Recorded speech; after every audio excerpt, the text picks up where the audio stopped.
पारिस्थितिक रूप से बेहद संवेदनशील अवोरा वाइल्ड लाइफ सेंचुरी के भीतर बड़े पैमाने पर हो रहे अवैध व्यावसायिक निर्माणों को लेकर स्थानीय लोगों में भारी गुस्सा है। स्थानीय लोगों ने प्रशासन पर भेदभावपूर्ण रवैया अपनाने का गंभीर आरोप लगाया है। उनका कहना है कि अब आम ग्रामीण अपने रहने के लिए छोटे मकान या मवेशियों के शेड बनाने की अनुमति मांगते हैं तो राजस्व विभाग के अधिकारी जमीन को वन या वन्यजीव क्षेत्र का बताकर साफ मना कर देते हैं। लेकिन दूसरी ओर कुछ रसूखदार और प्रभावशाली लोगों को इसी संरक्षित क्षेत्र में बड़े बड़े होटल और व्यावसायिक इमारतें खड़ी करने की खुली छूट दी जा रही है। उन्होंने कहा कि इस मामले की जांच होनी चाहिए और लोगों की बात भी सुनी जानी चाहिए। नहीं है, मकान बनाना चाहता है, कोठी बनानी होती है तो लेकिन हमारे लिए रिकॉर्ड नहीं होता है। बोलते हैं ये जंगलात का है या कुछ है, हमारा रिकॉर्ड नहीं होता वहाँ पर। जब इस वक्त में होटल बनाना होता है, कोई बड़ी बिल्डिंग बनानी होती है, जो द्राल और पटवारी मिलकर वो रिकॉर्ड उनके हाथ में होता है। हम जाते हैं तो हमारा रिकॉर्ड कहीं पर भी नहीं होता है। कोठी बनाने की हमें इजाजत यहाँ पर नहीं मिलती है। और बड़े बड़े बिल्डिंग है जो वो नाले में लगा दिया, इसकी वजह से जब ऊपर से तूफान आता है हमारे बचने की कोई सूरत नहीं रही है। हम चाहते हैं फौरी तौर इसकी तहकीकात हो सके कि हम लोग भी बच सके।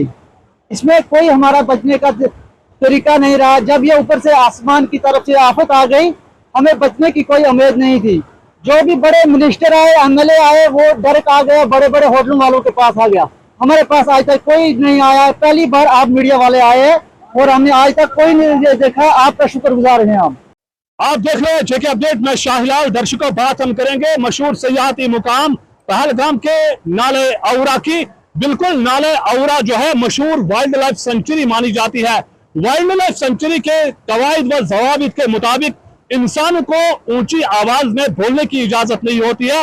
वही वाइल्ड लाइफ जोन में यानी प्रोटेक्टेड जोन में, हम बफर जोन की बात नहीं करते हैं, हम वाइल्ड लाइफ के प्रोटेक्टेड जोन की बात कर रहे हैं, जहां पर आजकल कंक्रीटिंग का काम दिखाई दे रहा है। बड़ी बड़ी बिल्डिंगें हमें नजर आ रही है। आप लोग तस्वीरों में देख सकते हैं, बड़े बड़े होटल नाले औरा के किनारे में तामीर किए गए हैं। यह भी एक वजह बन सकता है, जब बादल फटा तो यहाँ पे जो सैलाबी सूरत हाल पैदा हुई और जो पानी ने रास्ता इख्तियार किया, होटलों की वजह से बड़े बड़े होटल नाला के किनारे पे तामीर किए गए।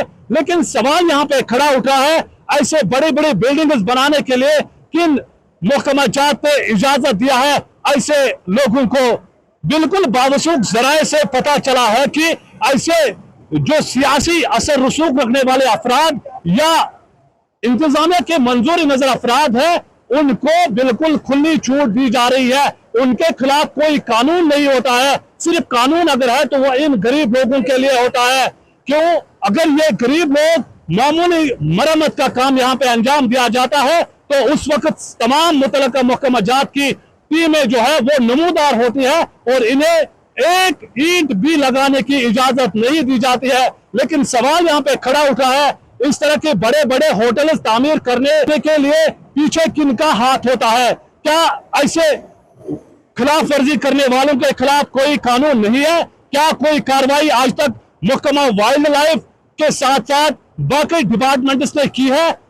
और इन खिलाफ वर्जी करने वाले अफराद को पहले किन लोगों ने एनओसी दी है? क्या वाकई इनको इजाजत दिया गया है वाइल्ड लाइफ प्रोटेक्टेड जोन में ऐसे बड़े बड़े होटल तामीर करने की? ये हम जरूर पूछना चाहेंगे महकमा वाइल्ड लाइफ और जिला इंतजामिया से। हम नाला औरा के लोगों से बात करेंगे जो यहाँ पे बड़े बड़े होटल तामीर किए गए। जब आप लोग अपने रिहाइश, अपने मकानात तामीर करते हैं, क्या आप लोगों को भी इजाजत दी जाती है? इस हवाले से बताइए जनाब। सवाल ये है कि जब गवर्नमेंट से आए हुए मकान हमको दिए जाता है तो फंडिंग होती है 1 लाख या 2 लाख, मगर लकड़ी के साथ हमें हाथ लगाने की इजाजत नहीं। हमें यहाँ पर तामीर अगर हम बनाएंगे सेरी से वो भी इजाजत नहीं। लेकिन हम पत्थर से, हम किसी भी तजुर्बा से, मिट्टी से बनाते हैं मकान अपने। और जनाब इसके अलावा हमें कोई गवर्नमेंट की तरफ से कोई शासी नहीं कि इनको लकड़ी मिलनी चाहिए। ये यहाँ रहने वाले गरीब हैं, मुहताज हैं। कोई भी मिनिस्टर इसमें बात नहीं करता है। ना मोदी साहब से हम सवाल करते हैं, आप तो फंड्स देते हैं, लेकिन लकड़ी के बगैर हमारा मकान नहीं हो सकता। क्योंकि अगर हम मकान बनाए उसको कम से कम 20 लाख खर्च होता है। वो तो 2 लाख या 3 लाख देंगे, लेकिन लकड़ी हम कहाँ से लाएंगे? जनाब हम इसके हक में कहाँ थे? हम बिल्कुल इसके हक में नहीं हैं। इनको इजाजत मिल सकती है, आपका कहना भी सही है, लेकिन हमें नहीं मिलती है। जो यहाँ के रहने वाले और जो हमारे अफसरान आते हैं बोलते हैं जायज नाजायज की बात करो। अरे हम जो गुजर बकरवाल पहाड़ी रहने वाले, हमें कोई जायज भी है कोई नाजायज, हमारी वही है, हम जायज कहाँ से लाएंगे?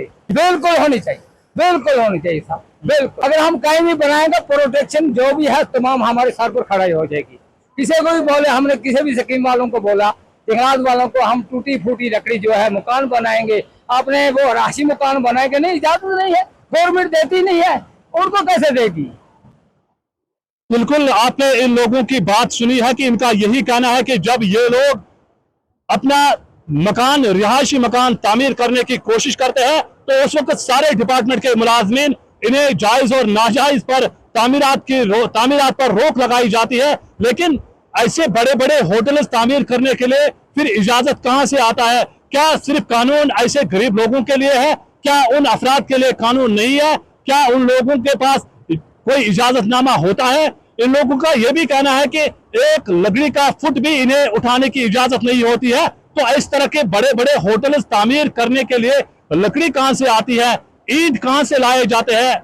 ये एक बड़ा सवाल है उन मुतलका महकमा जात के अफसरान के लिए। शायद वो जानबूझकर अपने आंखों पे पट्टी बांधे हुए हैं और इसीलिए वो ऐसे अफराद के खिलाफ कोई कार्रवाई करने से अभी तक कासिर है। अब देखने वाली बात यह होगी कि क्या महकमा वाइल्ड लाइफ के अफसरान के साथ साथ जितने भी महकमा जात के अफसरान हैं जो इसके हदूद में आते हैं, क्या वो इस गैर कानूनी तामीरात के खिलाफ कोई ठोस इकदाम उठाएगा या नहीं, ये तो आने वाले वक्त में ही पता चलेगा। तब तक के लिए दीजिए मुझे इजाजत। अगर आपका सपना भी गवर्नमेंट जॉब पाने का है लेकिन बड़ी बड़ी फीस बन रही है परेशानी, तो मायूस होने की ज़रूरत नहीं है। मेहनत और सही गाइडेंस से ही हर सपना पूरा किया जा सकता है। जम्मू कश्मीर और लद्दाख का भरोसेमंद और जाना माना कोचिंग इंस्टीट्यूट कैरियर अड्डा पिछले 10 सालों से हज़ारों बच्चों को SSC, JKSSB, बैंकिंग, डिफेंस और दूसरी गवर्नमेंट जॉब्स की शानदार तैयारी करवा रहा है। सबसे खास बात यह है कि यहाँ बच्चों को बेहतरीन गाइडेंस के साथ ऐसी तैयारी करवाई जाती है जिससे उनका सिलेक्शन आसान हो सके, वो भी बिना किसी ट्यूशन फीस के। यानी यहाँ आपको मिलेगी फ्री कोचिंग। कैरियर अड्डा में सिर्फ क्लासेस ही नहीं बल्कि हर एग्जाम को क्रैक करने के लिए शानदार मॉक टेस्ट सीरीज भी उपलब्ध करवाई जा रही हैं, जो बच्चों की तैयारी को और मजबूत बनाती हैं। जो बच्चे सेल्फ स्टडी कर रहे हैं वो भी इस सुविधा का फ़ायदा उठा सकते हैं। इसके अलावा बच्चों के लिए फ्री डाउट सेशंस भी रखे जाते हैं, जहां हर सवाल और हर परेशानी का आसान तरीके से हल बताया जाता है। कैरियर अड्डा की मेहनत और बेहतरीन टीचिंग का नतीजा है कि आज 3500 से ज़्यादा बच्चे किसी न किसी सरकारी नौकरी में अपनी खिदमत अंजाम दे रहे हैं। अगर आपका भी सपना 2026-27 में गवर्नमेंट जॉब हासिल करने का है तो देर किस बात की। आज ही जुड़िए कैरियर अड्डा इंस्टीट्यूट के साथ और अपने सुनहरे मुस्तकबिल की शुरुआत कीजिए। हमारा पता है कैरियर अड्डा इंस्टीट्यूट, नियर गुरुद्वारा, रिहाड़ी चुंगी, जम्मू। जम्मू कश्मीर की खबरों के लिए जुड़े रहिए JK अपडेट के साथ।